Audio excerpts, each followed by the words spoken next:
Whew, all right, guys. What is going on? And good evening. Well, good morning, because it is 12:03 in the morning now here out on the East Coast. This is the Club with the Man 1993 coming at you for my live review of the WWE Royal Rumble pay-per-view 2018. As we all know, the Royal Rumble pay-per-view took place at the Wells Fargo Center in Philadelphia, Pennsylvania, the same location as it was in 2015. Which we all know what happened at that Royal Rumble pay-per-view, unfortunately. So I just got home shortly. I'm sorry it took me a while to get to this review. I went out usually for these big pay-per-views. Usually get together with friends to watch this pay-per-view, and yeah, so that's why I'm getting started now. T and Coupons in the live chat. What's up, buddy? How'd you enjoy the pay-per-view tonight? So if you're in the live chat, participate in the live chat as well. I feel like for most of these matches, we're not going to talk about too much about most of these matches, but I'm sure we'll be talking about, a bit about the Rumble matches themselves. I will somewhat do that. Robbie's saying, Mike, after what I saw in that women's Rumble match, I want Trish versus Sasha. Book it, sure. And Hassan the Mighty, what's up, guys? Shinsuke winning should have ended. We will definitely talk about that as well.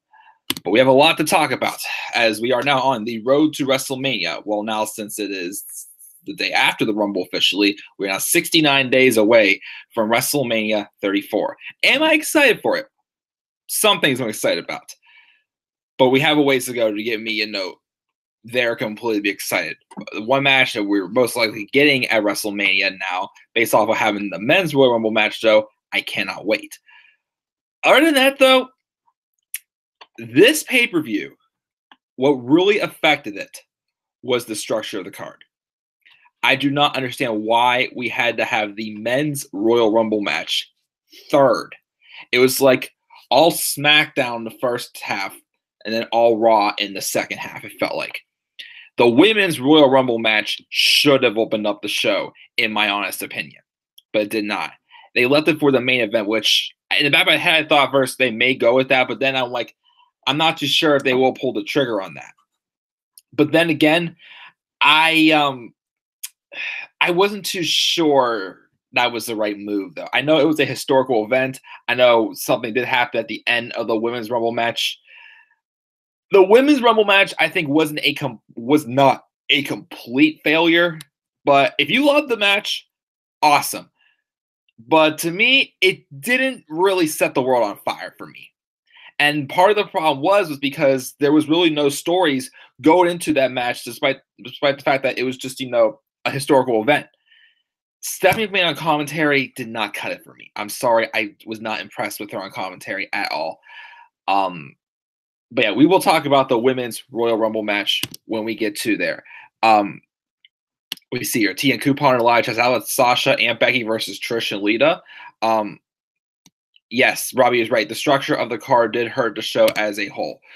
So let's get into this card, the show, and talk about it.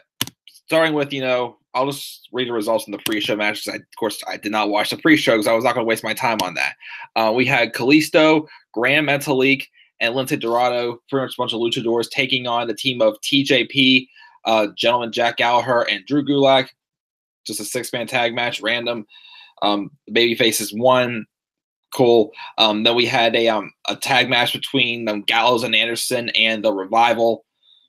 To surprise, the Revival won. I thought Gallows and Anderson were going to win this match due to how they pretty much just fed them to DX and the club on Raw 25, but they won. So I'm like, all right, let's see where it goes. Hopefully it gets somewhere for the Revival. Not too sure now, though, in my honest opinion as well. Oh yeah, I was definitely surprised by those surprises that you guys are mentioning in the live chat. And then, of course, we also had the United States Open Challenge. Bobby Roode and it ended up to be Mojo Raw who accepted the Open Challenge.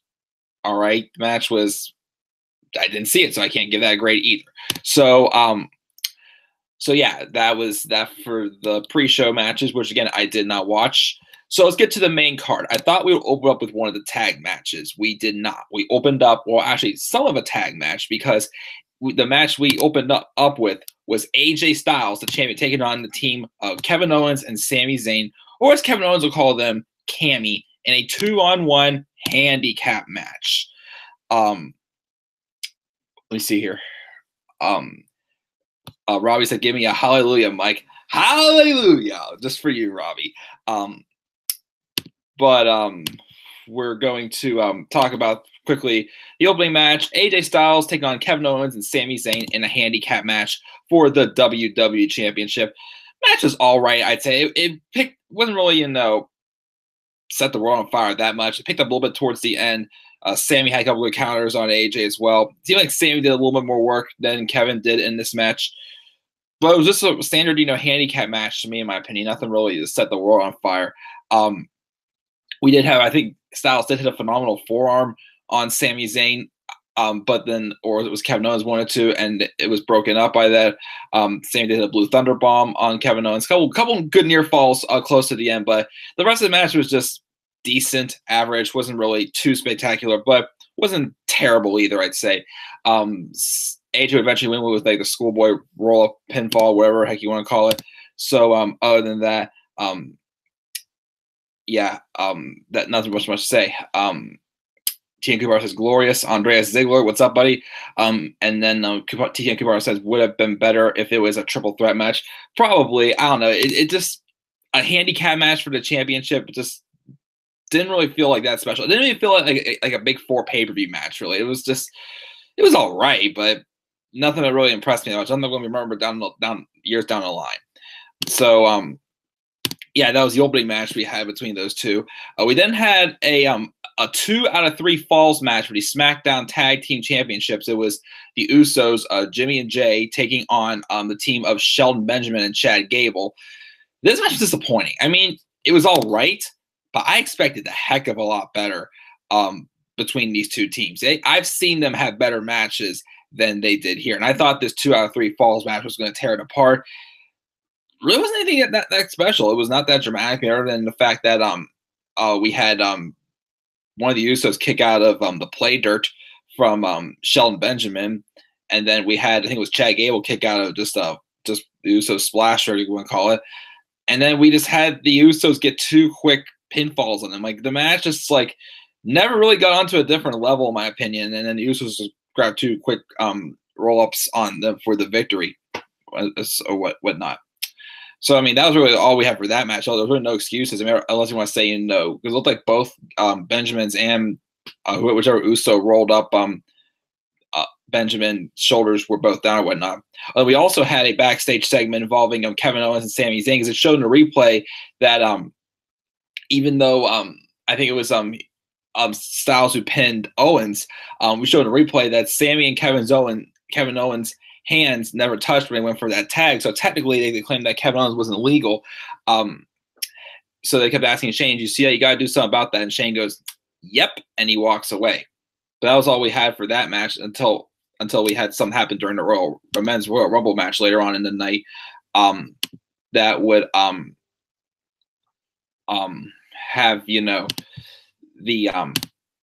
have more tensions going between them or whatnot. But yeah, again, losses. Again, there's not really much to remember from those matches. TN Kumar says, "I didn't see 2 straight falls coming." I agree. Again, it just wasn't really that great of a match. Really, it was all right, but it's just like 2 quick falls, and I'm just like, that's it. All right, whatever. But that was that. Then we had the men's 30-man Royal Rumble match. This was definitely the best match of the night. This match delivered big time. It was fun. I enjoyed it. One of my favorite Rumbles I've watched so far, and even the ending as well was great as well with that too. And we had a couple really nice surprises in this match as well.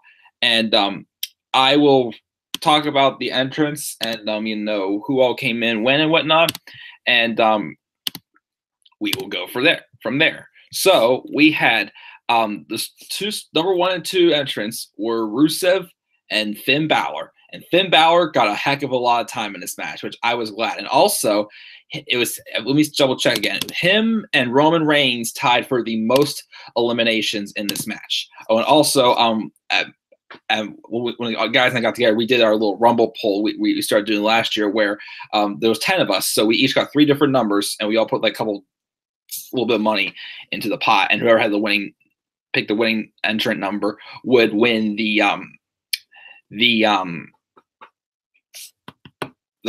pot.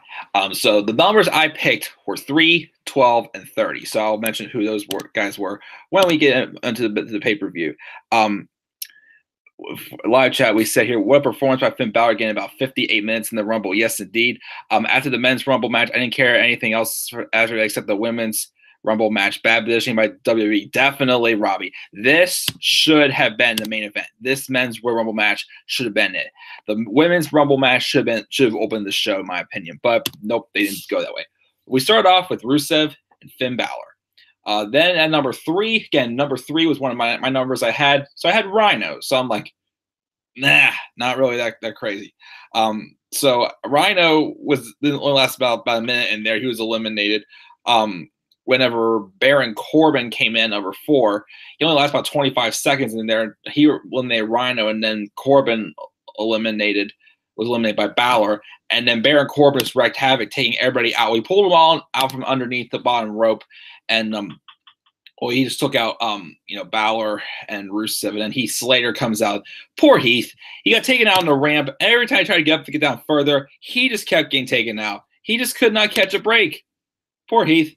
But it was a good reason why they probably did take everybody out, because number 6 entrant was Elias, and I was so hoping Elias would have been the number 1 entrant in the Rumble match. Start number 1, plays a little bit of a song before things start up. Instead, we had everybody laid out, and he's trying to play a song until the countdown for the next before the next entrant came in at number 7, which was a surprise entrant, the current NXT champion Andrade Cien Almas with the lovely Zelina Vega. We shouldn't stay out there for the match, but Almas came out and he had a pretty good showing in this Rumble. I'll give it to Andrade. I enjoyed what I saw from him. I was glad he got to participate in this match. Then we had number 8, Bray Wyatt came out. Number 9 from New Day was Big E. Now number 10 was supposed to be the perfect 10, Ty Dillinger. Unfortunately, though, they showed backstage Dillinger was being beat down by Sammy and KO. So they told that one of them needs to go out instead. So Sammy says, no, I'll do it. So I think the first one was Kevin, and then Sammy says he'll do it. So Sammy went out. And then we had so he went out on number 10. Oh gosh, some live chat comments. Robbie says, if I was booking the Women's Rumble opener, 2 out of 3 falls match, Universal title match, Raw tag title match, the WWE Championship handicap match, and the Men's Rumble match. Yes. Kubar says, Mike, the guy has kids. Yes, he does. And then Robbie says, who wants to rumble with Elias? Yeah, who wanted to? And then Robbie says, the gift of Zelina. Take her home, man. Yes, definitely. So continuing on, I can't remember all the eliminations we had though in order though, so I'm sorry guys, I don't have those written down. Now this was fun though. This was a fun little elimination. Number 11 entrant was Sheamus from the Bar. He came out and then he, I think he lays out Slater again, but then as soon as he gets into the ring, Slater eliminates him. So that got a nice little pop there. Like Sheamus, like what the heck? And also, by the way, happy 40th birthday, Sheamus, as well. But then Heath then be eliminated by Bray Wyatt. So that would be it for Heath. Number 12, again, one of the numbers I had was Xavier Woods. So I'm like, whatever. Number 13 was Apollo Crews. Number 14, Shinsuke Nakamura. And we'll be talking about him shortly in a bit as well. If I can remember the nations. Number 15 was Cesaro. Followed by number 16, which was Kofi Kingston. 17 was Jinder Mahal. Oh boy. Number 18 was Seth freaking Rollins in just his second career Royal Rumble match. He came out number 18. And then he eliminated Cesaro with a nice, way of elimination that it did. I thought that was a sick looking move. And then it looked like Jinder Mahal was about to eliminate Kofi Kingston, but then Kofi's foot landed on Xavier Woods as he had just been eliminated right before there.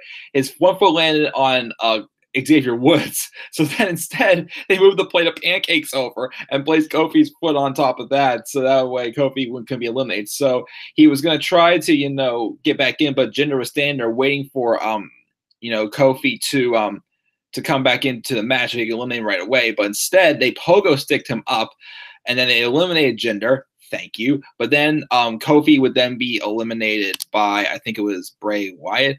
No, I'm sorry. He was eliminated by Andrade Cien Almas. So that was Andrade's only elimination, which was cool with me. So yeah, I thought they gave Andrade plenty of time in the match.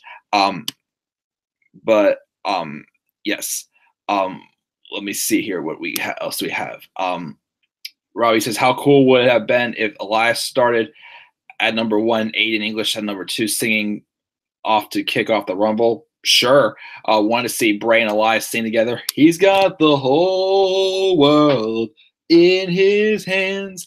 Robbie says Naomi channeled her inner Kofi Kingston with her save. Oh yeah, we're talking about that. How annoying was it that Cesaro, Sheamus, and Seth entered a Rumble match when their match was right after the Rumble? That is true. And yes, I was expecting Jason Jordan to show up in the match too. Andrea Ziggler said, what do you think they're going to do with Ziggler? I mean, the title picture can change by WrestleMania. I mean, we have the Chamber yet. The Chamber's for Raw, though, but I'll talk about Ziggler. Ziggler versus Rude, a ladder match for the United States title. I'll talk about Ziggler a little bit towards the end, but he was in the Rumble match as well, remember. So yeah, so number 19 was Woken Matt Hardy. We only lasted about a minute in there. They did team up briefly, and they eliminated Rusev together, but then they turned on each other, and then they both eliminated each other, Bray and Wyatt. Wow. Bray and Hardy. Number 20 was John Cena coming out number 20. Everybody, of course, just like the 2013 Royal Rumble, teamed up on him and tried to take him out of the match until they just start brawling with each other once again. So I was not a fan of how that went, but whatever. Number 21, surprise entrant, the Hurricane. It was good to see him out there, but then he was eliminated by Cena immediately. Then we had Aiden English, number 22. Number 23, surprise entrant from NXT. Say with me, guys. Adam Cole, baby! So it was cool to see Adam Cole get some time in this Rumble match. It doesn't say how long of time he got in there. Number 24 was last year's Royal Rumble match winner, Randy Orton, who entered at one number after he entered last year. See, last year he won by entering at number 23. This year he entered at number 24. Number 25 was Titus O'Neil. Number 26 was The Miz. Number 27 was a surprise return, Rey Mysterio. It's good to see Rey back. He has not been around since 2014, I'd say. Yeah, I think the last time we saw him was in Bad News Barrett's returning match night after WrestleMania. So I think that was last time we saw Rey. But it's good to see Rey. Number 28 was Roman Reigns. I was begging for him not to be number 30. I'm like, please don't be number 30. So Roman was number 28. Number 29 was Goldust. Yay. And then number 30, surprise return, Dolph Ziggler. So now here's the thing, though. When Dolph came in number 30, I had heard rumors about him possibly being a little bit not the highest, but near one of the higher favorites to win this Rumble match based off of what they did with him, having him relinquish the United States Championship and walk away. And I have heard the rumors about him taking on for the undisputed United States Championship in a ladder match at WrestleMania. My gripe is, though, is he came in, he just came in just normally pressure. I thought he was going to eliminate Cena, but he didn't. But he came into the match, and it just acted like he just returned from being gone for a while. Why didn't he return for the United States Open Challenge at the on the kickoff show or something like that?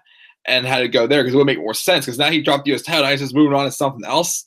And the other little gripe I have is it's like, what was the point of him walking away then I'm not going to go anywhere with him? Because other than that, I don't know what else we're going to do.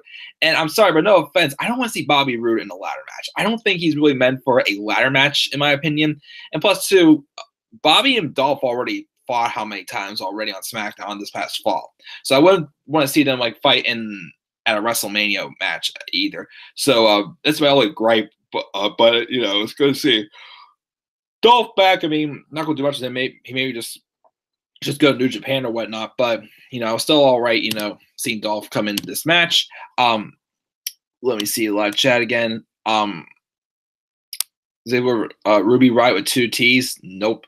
When Ruby wins, we riot. Yep. As bad as Daniel saying, yeah, in our live reactions, Dan accidentally said Bray Hart. How cool was it seeing Roman, Balor, and Shinsuke stand off against Cena, Orton, and Mysterio? That was awesome. Yes, happy to see Ray back. What do you think they're going to do with Ray? Well, I mean, I don't know if it was a one-off appearance for Mysterio, but part of me wonders, it wouldn't, since they just talked about last week, it wouldn't surprise me if he was made general manager of the Cruiserweight division, in my opinion. I don't want to see it. I'd rather see Ray just back in action, but it wouldn't surprise me if he was the one they secretly put in charge of the Cruiserweights. So let's do a bold prediction there with that.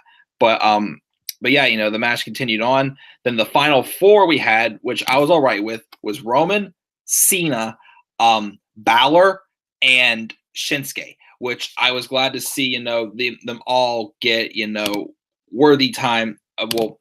This be the final 4, because it helped, you know, I mean, if it did go the way it did, I would have not been happy with this final 4. But it all worked out great in the end. I mean, I was hoping for the final 2 before the match even started to be Balor and Nakamura be the final 2. But unfortunately, that was not the case, as I think it was Cena would eliminate Balor, because for a while it looked like that Cena and Reigns were teaming up to try to take the others out. But then, of course, you know, they would go back and forth there between Cena and Roman. So I was like, crap. And then they took out Balor. So I'm like, come on, it's got to be Shinsuke. It's like, you know, Cena and Roman felt like the heels, like at this point, you know, when they were in their face in there with Balor. I mean, with Nakamura. But then Nakamura would then hit a Kinshasa on Cena to eliminate him. And then like Roman and Nakamura went back and forth for a little bit before Nakamura, despite he got hit with a spear, then he eventually would hit Roman with the Kinshasa and would then throw him out of the Rumble. And back at the house, we erupted. My pick to win was Shinsuke Nakamura. I didn't win the pot, but I was glad that Shinsuke Nakamura won this match. And then it was announced on the pre-show also, I heard, that apparently they said that, you know, the winner of the Royal Rumble matches can choose which title they want to face, which what they want to go for. It doesn't have to be, you know, their specific brand.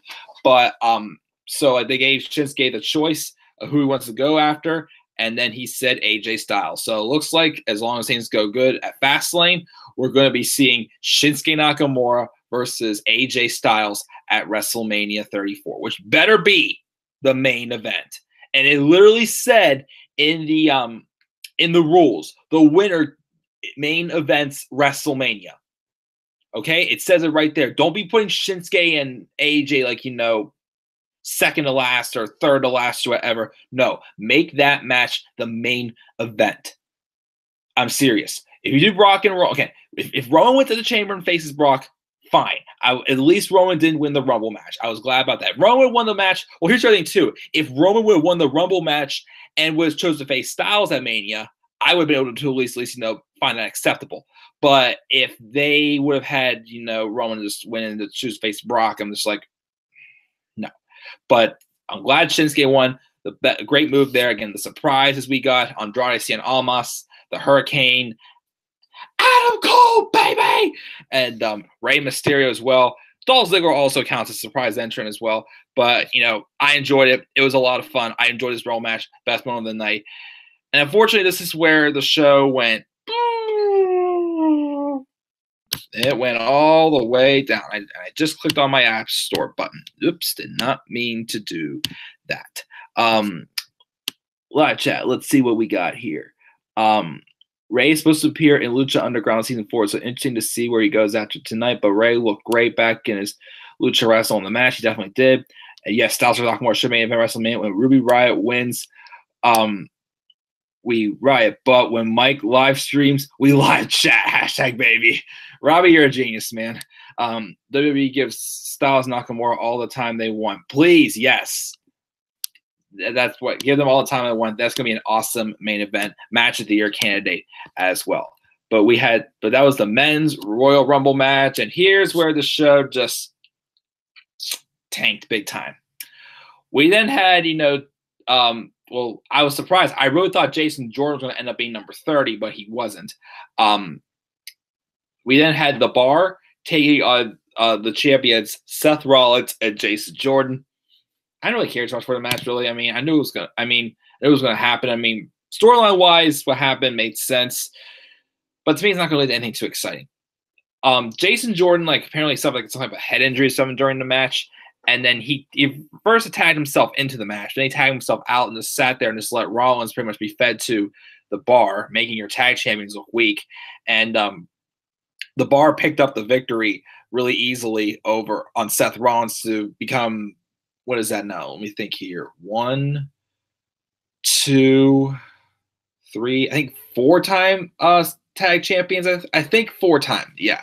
4-time tag champions. If I'm wrong on that, guys, please correct me in the live chat.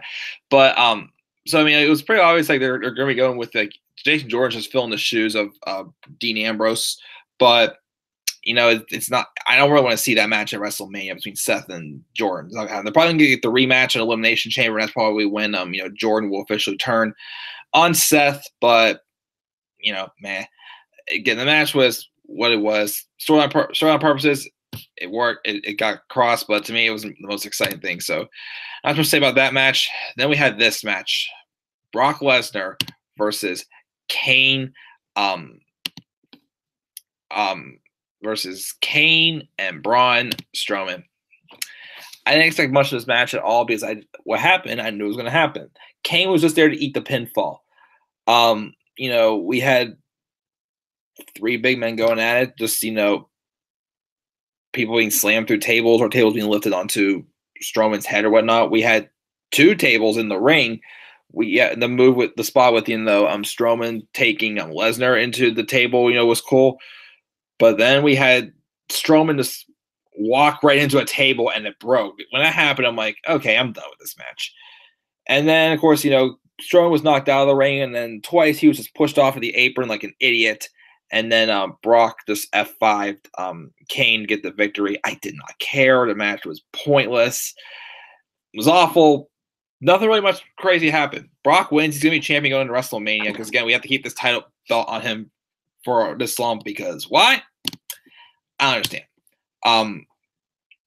Let me see here. Let's go back here. He said Rollins. TN Kumar says Rollins, Cesaro, and Sheamus had back-to-back matches in the show. Yes, they did. And then Mike, the fruit roll-up title match was a car wreck. Yes, it was.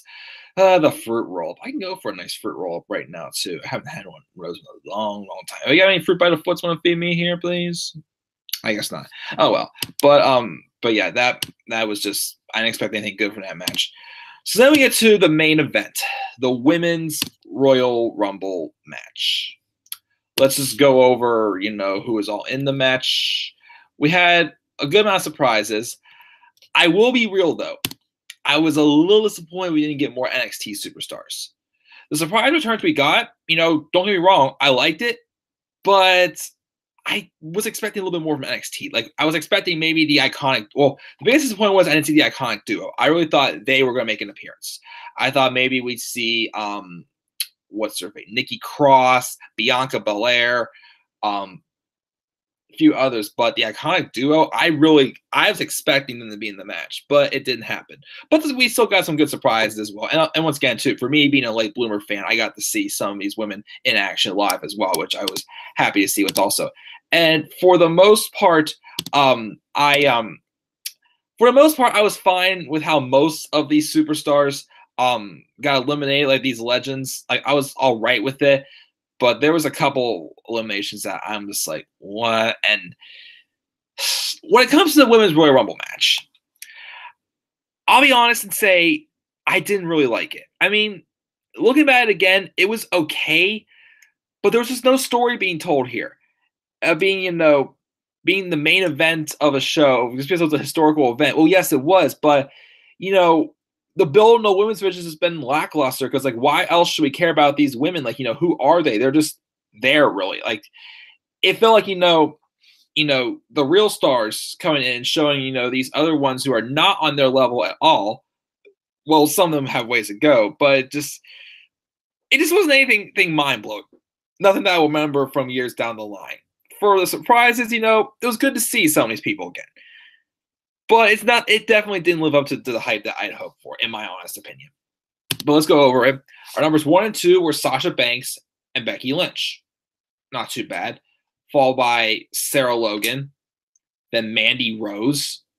Then we had a surprise entrant in Lita, which I felt, was needed for a match like this. And for the most part, Lita didn't look too bad in this match. But I don't know. You can tell, like, she's aged and she didn't look like the strongest. Then we had Kairi Sane from NXT, which I was glad to see her in a match because, we needed the Mae Young Classic winner. Of course, I did not like who eliminated her. I was a little upset about that. Tamina at number 7. Dana Brooke at number 8. I was not happy when she eliminated Kairi Sane. I really wanted to see Kairi Sane and Asuka square off. That's what I wanted to see happen. Nope, we didn't see that. Tori Wilson was number 9. She was eliminated by Sonya Deville. I was like, meh. Sonya Deville was at number 10. Liv Morgan, number 11. Molly Holly returned, number 12. Lana, number 13. Michelle McCool, number 14. We heard the Undertaker chants because we know Michelle McCool is the real-life wife of the Undertaker. Ruby Riott, number 15. Number 16 was Vicky Guerrero. I did not think of Vicky Guerrero showing up for this at all. We heard, excuse me, how many times? But she was eliminated by pretty much, the people who were still in the match, Sasha Banks, Becky Lynch, Michelle McCool, and Ruby Riott. Miss Money in the Bank, Carmel is number 17, but of course she didn't get into the ring right away because they had to pull a Heath Slater on her because Vicky Guerrero took her briefcase and smacked her in the head with it, so that was cool. Not really. Number 18 was Natalia. Number 19 was Kelly. Then Naomi, number 20, which like Tia Kupar said, had like the Kofi Kingston moment of the night. She was eliminated. Well, she was thrown over the rope by Nia Jax until she was caught by the rest of the wrestlers, landed on the barricade, walked on the barricade, got to the chair, used her hands to, move herself over to the steel steps, got on the steel steps and got back in the ring and able to get him eliminated immediately. So, by Nia again. So that was, for what it was all right. So then we had that happen. Then Jacqueline came out number 21. Number 22 was Nia Jax. So I forgot Nia Jax came in later. Number 23 was the current NXT Women's Champion Ember Moon. I liked her appearance, but just her getting eliminated by Asuka wasn't really, the greatest move to me, in my opinion. Because we already seen these two square off how many times. So her and Asuka's getting eliminated by Asuka. I was like, what brand somebody else eliminate Ember Moon? But I'm glad she had to be in this match. Number 24 was the Hall of Famer Beth Phoenix, which they had the moment with her and Natalia getting in ring together, which I like that because they were real life friends in real life, like really close. But then of course Natalia would turn her back and eliminate Beth Phoenix. So Beth didn't look too bad in this match. I liked what I saw from her. Number 25 was Asuka. 26 Mickie James, which we had her in. So a little too soon. Number 27 was Nikki Bella making her return since WrestleMania last year, followed by Brie Bella making her return since WrestleMania 32. It was good to see both of the Bella twins.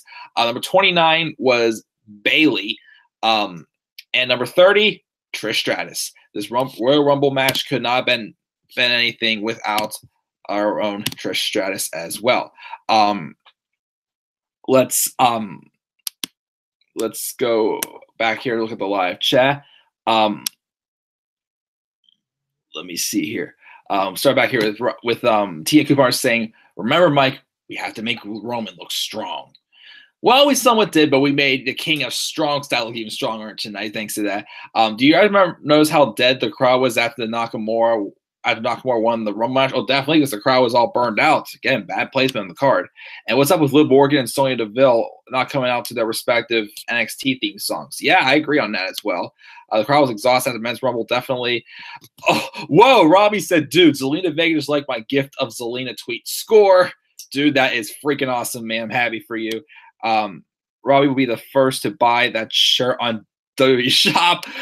Should give you that shirt if they sell it. If they do a 2019 Women's Rumble, maybe have only 20 participants. I do agree on that. Christian M, what's up, buddy? He said Ronda Rousey, Roddy Piper style. We'll talk about that. Asuka's now 3-0 over Ember Moon. Storytelling, true. Sasha versus Trish at WrestleMania 34. Asuka wins at WrestleMania 34. Then Moon beats Asuka at WrestleMania 35 and end the streak. Maybe Ember Moon. I'd say also either Kairi Sane or Shayna Baszler ends the streak at WrestleMania 35 as well. But Ember Moon, all right, why not? Because she came close. Maybe Ember Moon will be the heel by then. Maybe, I don't know. But yeah, Trish Stratus in there. Trish, I thought, had a good showing for most. She had 3 eliminations in there as well. Actually, let me quickly see. We fixed this spreadsheet. Who had the most eliminations? Michelle McCool had the most eliminations with 5. All right, that's completely fine with me. Now, I will be real though. I wasn't a big fan of the Final 4. I mean, it was Sasha Banks and the Bellas and Asuka. I mean, Sasha Banks, all right. I mean, I like both Nikki and Brie, but the Bellas, like, that's your biggest threat to the one who, like, we know Asuka's gonna win, but that was your best way of, like, making it look that much more dramatic, having Nikki and Brie in there. I wasn't quite a big fan of that Final 4. I would have loved to have seen the Final 2 have been Trish and Asuka.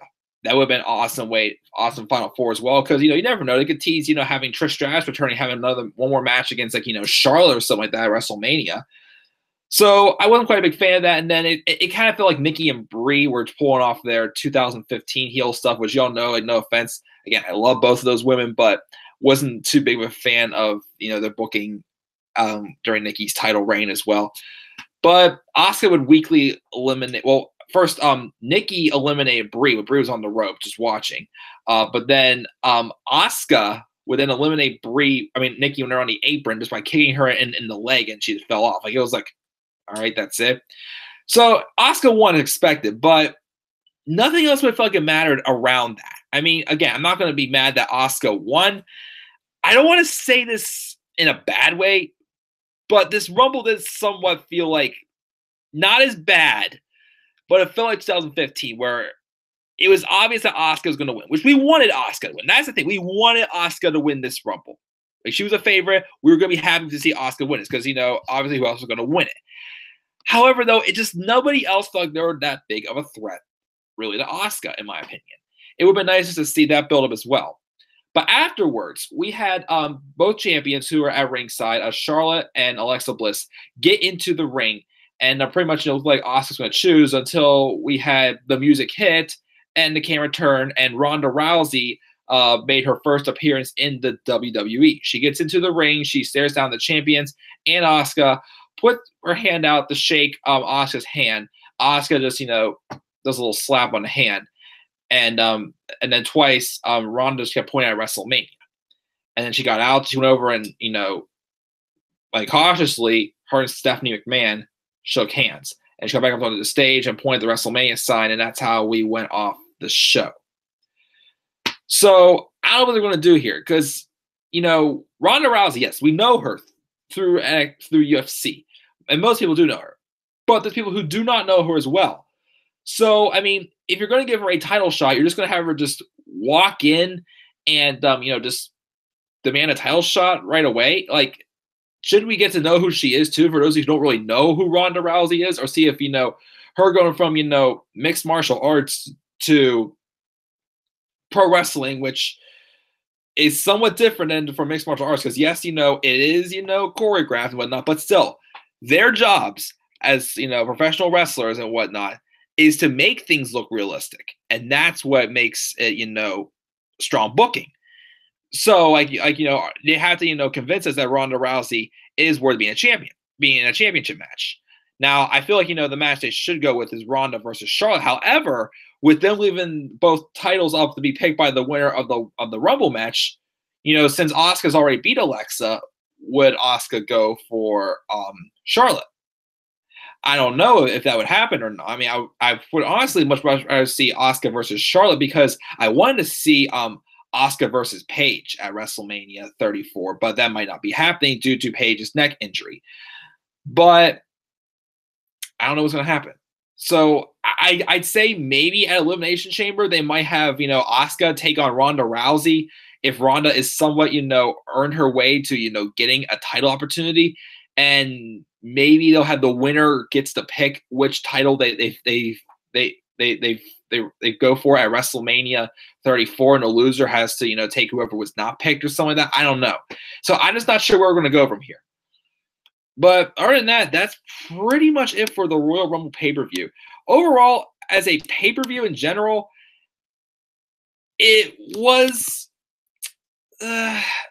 really, as a pay-per-view, not the best. The Royal Rumble men's match, though, was great. I'm happy with that. That's what I mainly care about. The women's match, though, it didn't suck as bad, but I didn't really like it. It could have been better to me, in my opinion. So that's why, in my grades down below, I gave 3 different grades for both Rumble matches and the pay-per-view altogether. Let's go to the live chat really quick, though, before I go off the air here. Robbie wants to see Sasha versus Trish. Yeah, Sasha eliminated Trish. Becky also eliminated Lita, so I was fine with those eliminations. But Sasha versus Trish, I love to see it, honestly. And you have, like, Sasha slowly teasing some more heel tactics, too, which I like, but that also. Tia Kupar also said, I think Rousey should earn a title shot. I definitely agree with that. Don't just rush her in there just because, we all know who Ronda Rousey is. Doesn't mean we're going to like her right away. Don't Roman Reigns her, pretty much, in my opinion. So before I go off the air here, let me look at the polls and see what we got here. Wow, nobody put in a grade for the whole entire pay-per-view for the show. That is fine. But for the poll of what show did you enjoy more, the Royal Rumble or NXT TakeOver Philadelphia? 6 votes, 50% Royal Rumble, 50% TakeOver. All right. What grade would you give the men's Royal Rumble match? 8 votes, 50% said A, 38% said B, and 13% said C. Nobody said anything lower. Cool. And then for the women's Royal Rumble match, since I didn't really enjoy it that as much as other people have thought so, I gave it A or B, C, D, or F for the choices. We had 15 votes, 7% said C, 93% said A or B. So a lot of people still seem to enjoy the women's Rumble match. All right, I mean that's fine with me. Again, I just personally I didn't really enjoy it as much. Tia Kupar gave a C grade, and he said NXT TakeOver he probably enjoyed. Well, definitely, yeah, TakeOver is definitely better. So my grades for the men's Royal Rumble match, I give it a strong B+, almost an A-, but I give it a B+. The women's Royal Rumble match, I give it a C-, and an overall grade for this pay-per-view, I guess I'll give it a C. I mean, it was really, for the most part, a one-match show, in my opinion, the men's Royal Rumble match. I might go back and rewatch it right tonight because I really enjoyed it. But yeah, that is my grade, and that is it for this live review of the 2018 Royal Rumble pay-per-view. Again, leave your thoughts down in the comments section after this video is uploaded as well. And what grades would you give the men's Royal Rumble, the women's Royal Rumble, and the show overall? Leave your thoughts down in the comments section below. And as always, be sure to click that like and subscribe for more content coming to this channel, and follow me on Twitter at DemandAirboy93. I want to thank you to Robbie One Kenobi, TN Couponer, Hassan the Mighty, and then Andreas Ziegler, and I forgot the other guy's name. I'm sorry, who was in the live chat. I think I was participating in the live chat. And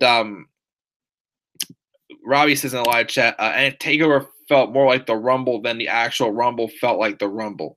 Somewhat agree. Yeah, the men's Rumble, again, the men's Rumble, awesome. The women's Royal Rumble, that's my opinion again. But again, leave that down in the comment section below, whatnot. So tomorrow I will continue the 30-day challenge. I will do my live reviews for Raw and SmackDown, maybe NXT, because it is like the Fallout show from NXT really isn't always like worthy of being like reviews. It's more so just dark matches that were shown on that were shown before the pay-per-view. So maybe not an NXT review this week. I will be starting back up the Road to WrestleMania series this week as well, and I'll be making my card predictions for Elimination Chamber and Fastlane as well this week. So guys, thank you guys again for tuning in. As always, like and subscribe for more content to come on my channel, and follow me on Twitter at DemandAirboy93. And with that, guys, I am checking out. So then until tomorrow, guys, I will see you all later. Good night, everybody.